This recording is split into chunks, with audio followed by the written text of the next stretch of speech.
It all started when David and his friends found a cheap old house to rent just outside of town. It seemed perfect. Too perfect. The place had been empty for years, its paint chipped and windows cracked, standing as a lonely silhouette against the stormy sky. They ignored the eerie silence that greeted them as they moved their things inside, unaware that this silence was more than just emptiness. It was waiting. The first night was colder than expected, despite the rattling radiator in David's room. A biting chill filled the air, creeping under his blanket. He felt the cold sink into his bones.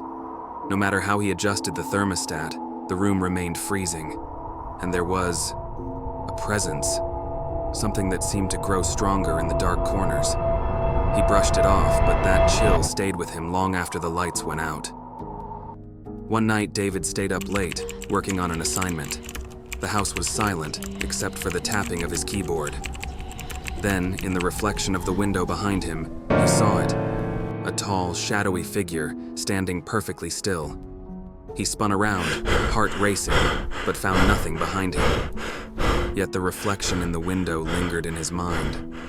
A warning, perhaps, of what was yet to come. David wasn't the only one feeling uneasy. One night, his roommate woke up, paralyzed with fear, feeling the unmistakable weight of eyes upon him. At the foot of his bed stood a dark, shadowy figure, its form blending into the shadows of the room. He fumbled for the light switch, and in an instant, the figure vanished. But the memory of those shadowy outlines stayed, lingering in the back of his mind. David couldn't escape it, even outside the house.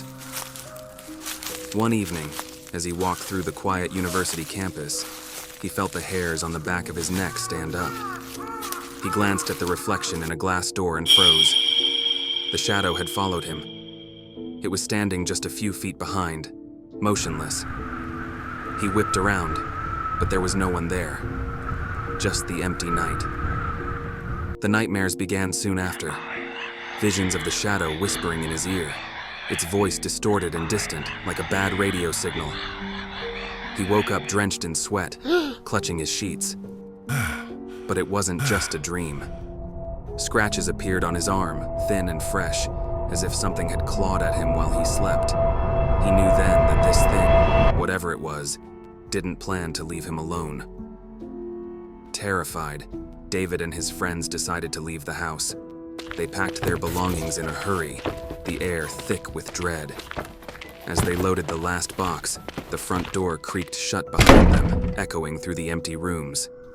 For a moment, David thought he saw a shadow in the window, watching them leave, but he dismissed it as his imagination. Yet, as he drove away, he couldn't shake the feeling that something was in the car with him, watching from the back seat. David thought he was safe in his new apartment, but the shadows found him again. One night, as he looked out of his window, he saw it, under a flickering streetlight, the same shadowy figure blending into the foggy night. He peeked through the curtains, heart pounding. But when he looked again, it was gone. And deep down, he knew that it would always find him.